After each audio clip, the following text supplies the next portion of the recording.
On Thursday, we find the Trump-Vance campaign puts out this statement.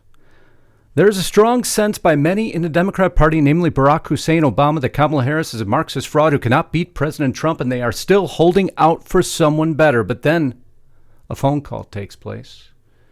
A phone call that leaves not only the Trump campaign, but many in the news media stunned. Chaos is coming. Wait till you hear the details of this Obama call, and I'll tell you, potentially, exactly what it could mean in just a minute.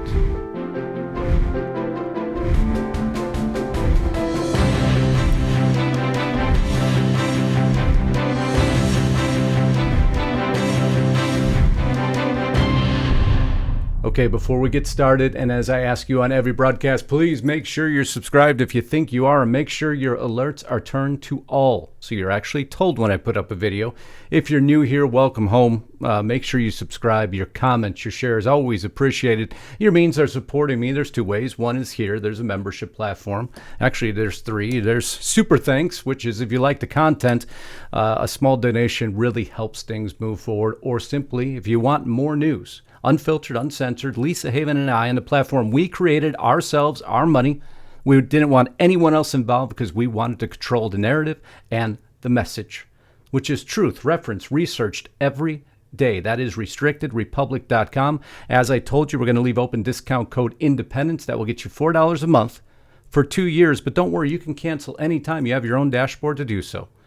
That's how confident we are in the platform, how it has grown each day that passes, especially now when people want news that isn't mainstream media and not controlled by corporate sponsors or backers, because we have none. We have you, and that's the way we wanted it. Without you, it doesn't exist. We need you there today. RestrictedRepublic.com, discount code independence in monthly checkout. So I guess so many getting this story wrong. The mainstream media, this on the New York Times, why Obama hasn't endorsed Harris. This on The Independent, why Barack Obama really thinks of Kamala Harris and why it might explain his silence. They went further, discussing Nancy Pelosi's support, but no Obama at the time. Even though he wrote an affectionate reply back to his own former vice president, all he had for Kamala was the statement, "I have extraordinary confidence that the leaders of our party will be able to create a process from which an outstanding nominee emerges." Breitbart reporting, Obama doubts Kamala Harris can beat Trump and will not endorse her. Well, there seems to be a lot more to this story now, all triggered by one phone call. And it really is hard to understand how anyone could think, based on her credentials, obviously, she has any chance of winning, but there's maybe a different motive here. You've heard so much about Biden tapping VP Harris to lead the response, and of course the fact checkers coming out and saying, no, she was never appointed, really. The borders are. We all know she was. We don't need to declare that. Mainstream media had headline after headline. Even after the House comes out yesterday in favor of a resolution condemning border czar Kamala Harris, a bipartisan as some called it, but it was 6 Democrats nonetheless who voted along with the Republicans against her. But it doesn't appear that record has anything to do with it. She can't stand on Biden's accomplishments because there are none. And she most certainly can't stand on her own. Understanding what she stands for will paint an even grayer picture. Why suddenly a change in posture?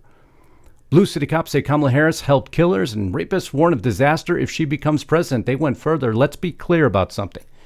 If Kamala Harris becomes the next president of the United States, she will be an unmitigated disaster for public safety in the country. That coming from Joe Gamaldi out of Fox News, that this was reported on, the national vice president of the Fraternal Order of Police. That's a big statement, but there's many big statements out there. There's many things that don't fit, but I'll paint a different picture for you here in a second. Can Harris win the presidency? Nearly 70% of Americans doubt she has what it takes. She's failed before. Why wouldn't she fail again? Again, she has no platform to stand on. Now, some of these polls concern me because they make it look too easy for Trump to win, and I don't want anybody to have that misconception. It's not easy. No one could sit back and give up. But in all the swing states, you see here Trump's lead at +5, +5, +7, +6. A path to victory, it appears to me, but then suddenly So much support for Kamala, who helped to defraud the Republican Party and Americans by covering up Joe Biden's senility and health woes. Don't worry. The effort's in full swing now. The cleanups already began. Many reporting on this. Her 2019 report card going lower in report. Most politically left compared to all senators. Lisa reporting on this yesterday. Well, now the page has been scrubbed. Revisionist history. What happened will no longer happen. It's all an illusion. You didn't hear what we said. But there's something different they could be preparing for, and you see it within the mainstream headlines. A GOP congressman called Kamala Harris a DEI hire. Some caution it's a sign of what's to come. Susan Rice calling Harris a DEI hire is incredibly insulting. The Atlantic, why some Republicans can't resist making vile attacks on Harris. Kamala Harris already faces racism and sexism from Trump and Republicans, almost like she is the perfect candidate to stir this pot of divide and hatred that plagues and infects this nation. Who better in that position to take the ire of this Republican Party that is so full of hate, but yet Trump was the one who was shot? Dumb and DEI candidate Trump and allies attack Kamala Harris based on her race and her gender, and then China jumps in. South China Morning Post, we all know this is a China government, news organization. Trump campaign readies attack on cackling Kamala after Biden's exit from 2024 race. You see everyone starting to drum. You hear it in the background. I hear the beating drum, and I hope you do too, because you need to be prepared. It's all capped off by one phone call. 1 in 3 Biden supporters think Trump's shooting might have been staged, planting the seeds of doubt. But keeping focused nonetheless on the assassination attempt. Christopher Wray with himself even stating, I think with respect to former President Trump, there's some question about whether or not it's a bullet or shrapnel that hit his ear. So it's Suddenly, why? They've always tried to dismiss Trump, haven't they? They've always tried to paint him in a corner, haven't they? They've always tried to paint him as something he's not. But one thing they've been successful with Trump is painting him as an anarchist, a candidate of chaos. But they don't have everything they need quite yet, do they? With even Kamala's own people. Harris for president. You see here, Brian Fallon, remember, he's a defunded policer, as Kamala is. But I'm worried about what stage they're setting here. The government has failed America since the Trump shooting, the New York Times. Why the Secret Service keeps failing on Vox. And the new acting director, who in so many terms would have been in charge of the day-to-day operations, is taking over to just wash away a failure that he too was involved in. So the Secret Service isn't being bolstered or fixed. You'll now have Donald J. Trump and Kamala Harris on the campaign trail. Rowe was appointed, this was by the way, just so you know, who was appointed acting Secret Service director.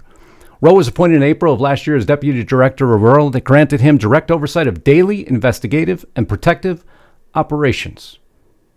But he now assumes control of the Secret Service. One must hope that another event does not occur, because another event could result in, a closing statement I'm going to make.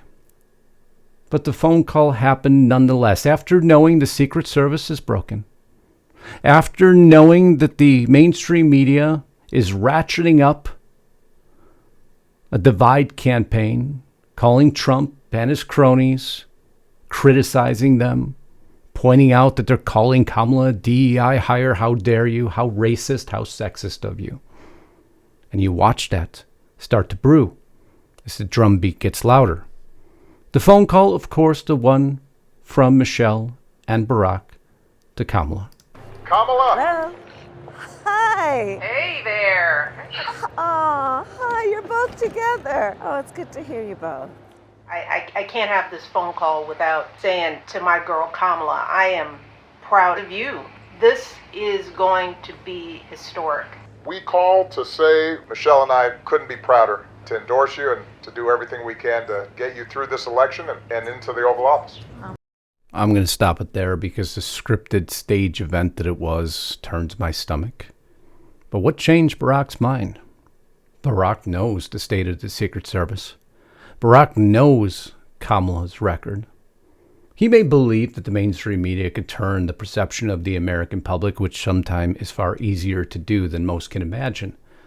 But nonetheless, in this time of potential divide, this time of great tragedy on Donald J. Trump, now you change your mind to support Kamala Harris?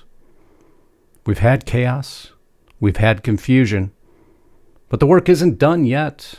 There's one thing missing, right? A major crisis, which you must hope never happens. But nonetheless, timing is everything. Kamala's security detail has failed before. It's broken now. And now suddenly everybody puts their support behind this candidate. Because in my opinion, she is the one who can create the most divide. And we must hope that no worse repercussions than that occur. Because what it could lead to is what they have shown helps them. We saw it in the BLM riots. We saw it with George Floyd. We saw it with COVID chaos. Crisis tends to benefit one party.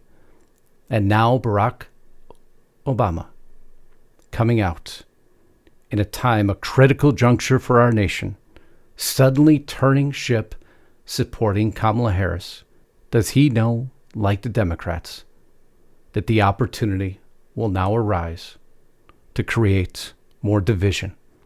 That is my paramount concern, and I don't want anyone to be blind to exactly, because everyone wants to dismiss this.